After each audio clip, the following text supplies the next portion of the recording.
আমি আল্লাহ চাই না তুমি জাহান্নামে যাইবা, কারণ জাহান্নাম এত ভয়ঙ্কর, এক সেকেন্ডের শাস্তি সহ্য করার ক্ষমতা তোমার নাই, তুমি দুর্বল।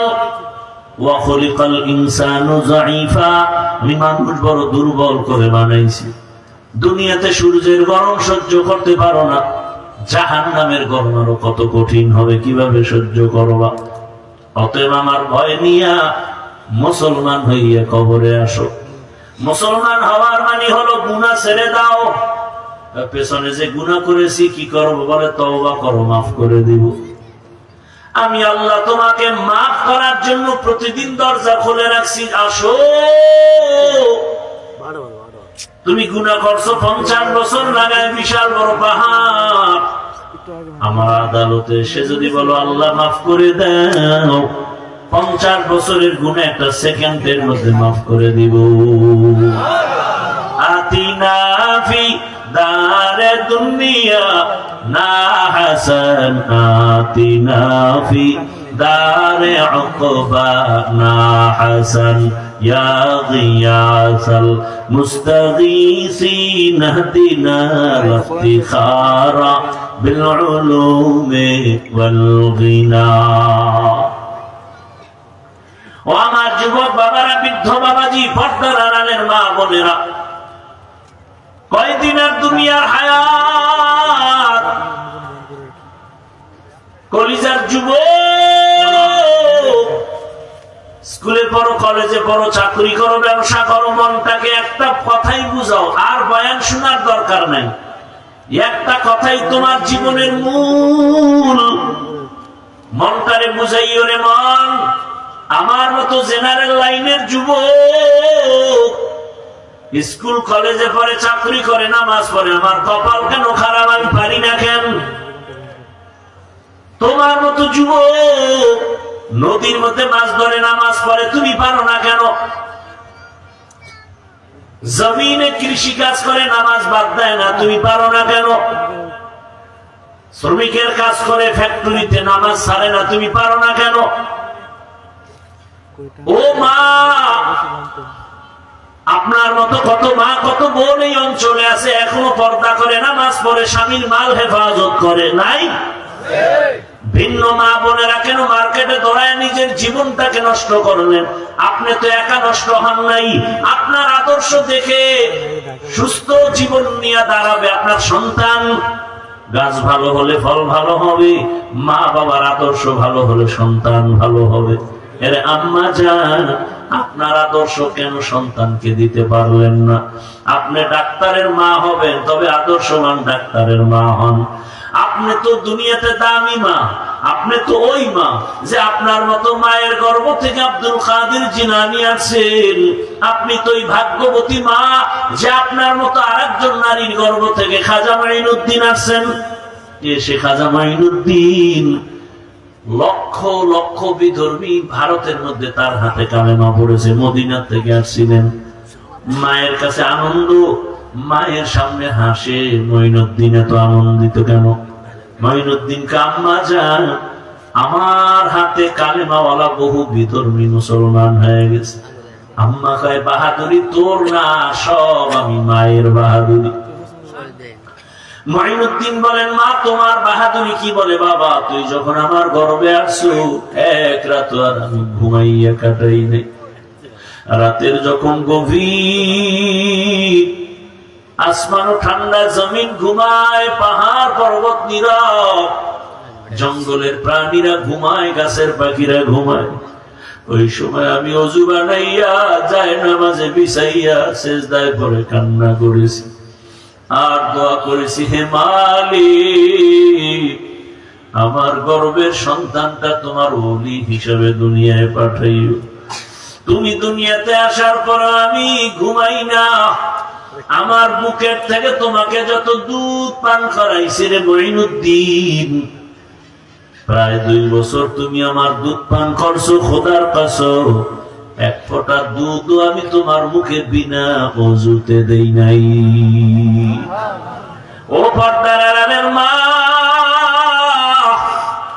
দুনিয়া দুনিয়াতে যত সন্তান ভালো ভালো ভালো সব ভালো মায়ের সন্তান, ভালো ভালো জেনারেল লাইনের ভালো সন্তান, ডাক্তার ভালো, ইঞ্জিনিয়ার ভালো, ওসি সাহেব ভালো, বিসিএসপি ভালো। খোদার কসমের কারণ হলো তার মা ভালো। ভালো মায়ের থেকে ভালো সন্তান আছে। আপনি আদর্শবান ডাক্তার সন্তান বানায় যান, ওই ডাক্তার বড় হইয়া রুগী দেখবে, আজান হলে নামাজে যাবে, কোরআন তেলাওয়াত করে মা বাবার জন্য দোয়া করবে। ওই সন্তানের জীবনটাও ধন্য হবে, আপনার জীবনটাও ধন্য হবে। এরে আম্মা জান, এরপরও একটা মনের মধ্যে আশা শখ লাগছে, কি জানি কিছু। অনেক নারীরা পার্কে যায় কত মজা, মার্কেটে যায় কত আনন্দ, আপনার শখ লাগছে, গেছেন, এখন ফিরে যান, তওবা করেন, আল্লাহর কাছে বলেন মনে মনে, আল্লাহ আর গুনাহ করব না, নামাজ ছাড়বো না, বেপরদায় চলবো না, স্বামীর মাল হেফাজত করব, সন্তানটাকে আদর্শ সন্তান হিসেবে দুনিয়াতে গড়ব। ও আমার যুবক বাবা, জীবনে তো মনের আশা পূরণ করে গুনাহ কম করো নাই, মনের আশা পার্কে যাবা কম যাও নাই, মনের আশা দাঁড়িয়ে রাখবা না রাখো নাই, মনে আশা আছে নামাজ পড়বা না পড়ো নাই, মনে শখ লাগছে তুমি সারা রাত মোবাইল চালাবা চালাইছো, এখনো কি তোমার আশা পূরণ হয় না? এখনো কি তওবা করা যায় না? যদি বলো না আশা পূরণ হয় নাই, তো আমাকে বলো আর কতদিন পার্কে গেলে তোমার আশা পূরণ হবে? আর কতদিন দাড়ি কাটলে নামাজ ছাড়লে আশা পূরণ হবে? আর কত রাত মোবাইলে গুনাহ করলে আশা পূরণ হবে? এবং এটাও বলো তোমার হায়াতের আর বাকি আছে কতদিন? আজকে তুমি এখানে বয়ান শুনতেছো, আগামী কাল যদি ঘুমের মধ্যে আজরাইল এসে হাজির হয়ে যায়, মা ডাকবে 10টায়, বাবা ওঠ, আর কত ঘুমাবি? ডাকের কোনো আওয়াজ নাই।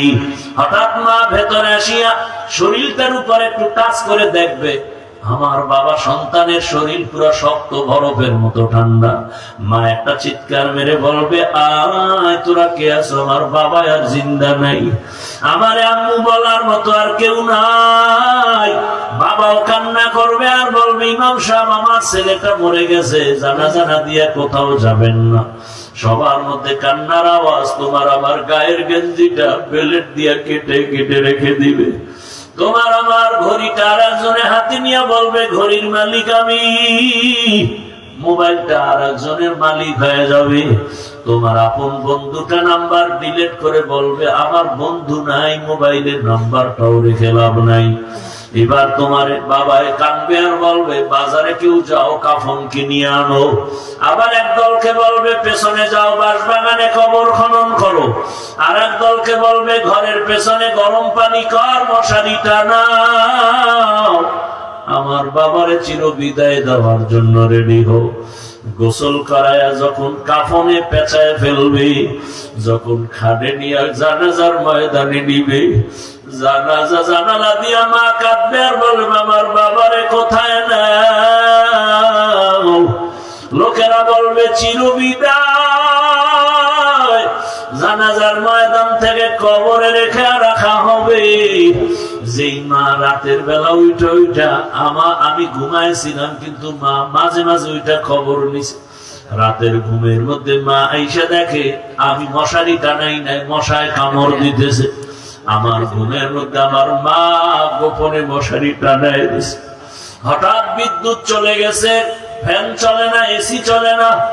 মা আইসা পাখা দিয়া গোপনে আমারে বাতাস করছে।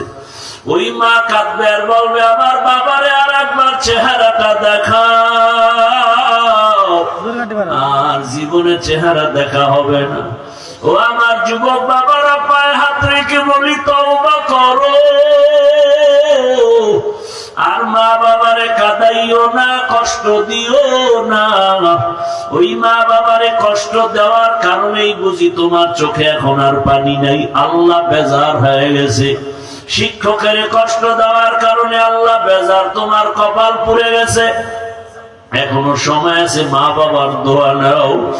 ওরে যার মা বাবা দুনিয়ায় নাই, ওর মতো অসহায় আর কি? ওরে ডানে বামে দেখে ছেলে আছে, মেয়ে আছে, মা বাবা নাই, স্ত্রী আছে, বাড়ি গাড়ি সব আছে। হঠাৎ মাঝে মাঝে এমন কষ্টের নিঃশ্বাস আছে, কি ব্যাপার? বলে আমি সব পাইছি, কিন্তু বাবার চেহারা তো গেল, বিদায় হয়ে পেলাম না, মাকে পেলাম না। ওরে যার মা বাঁচিয়ে আছে, বাবা বেঁচে আছে, এখনো সময় আছে, দোয়া দাও। বাবার চোখের পানি ফালাই ওনারে বাবা, গোপনে পাইলে দোয়া নিও, বাসায় গিয়া মা পাইলে মাকে বলিও। যুবক বাবারা, মাকে যদি বলতে পারো, মা কত যুবক দেখলাম কান্না করে তওবা করলো, আজ আমার অন্তরে এত শক্ত, চোখে পানি নাই।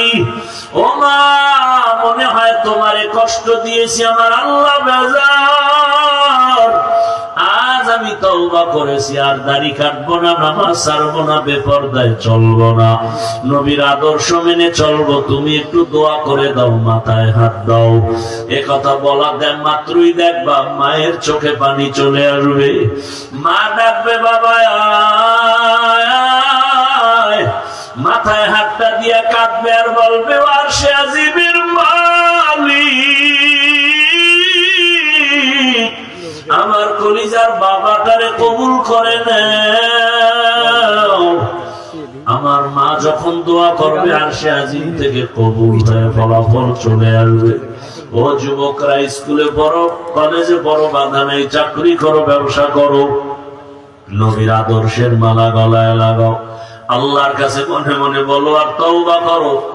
মনে মনে বলো, হে আল্লাহ, গুনাহ তো কম করি নাই, হাতের গুনাহ, চোখের গুনাহ, জবানের গুনাহ, অন্তরের গুনাহ, আজকে থেকে তওবা করলাম, আর নামাজ ছাড়বো না, দাড়ি কাটবো না, বেপরদায় চলবো না। মা বাবার দোয়া নিয়ে, শিক্ষকের দোয়া নিয়ে, ওলামায়ে কেরামের দোয়া নিয়ে নবীর আদর্শ মেনে চলবো। তওবার নিয়ত যদি থাকে, মুনাফিকি না থাকে, খাঁটি তওবার নিয়তে দুটো হাত আল্লাহকে দেখায় দাও। আয় আল্লাহ, আমাদের হাতগুলো কবুল করে নেন, তওবা কবুল করে নেন, তওবার উপরে মজবুত হইয়া চলার তৌফিক দান করেন। আমিন। আলহামদুলিল্লাহি রাব্বিল আলামিন।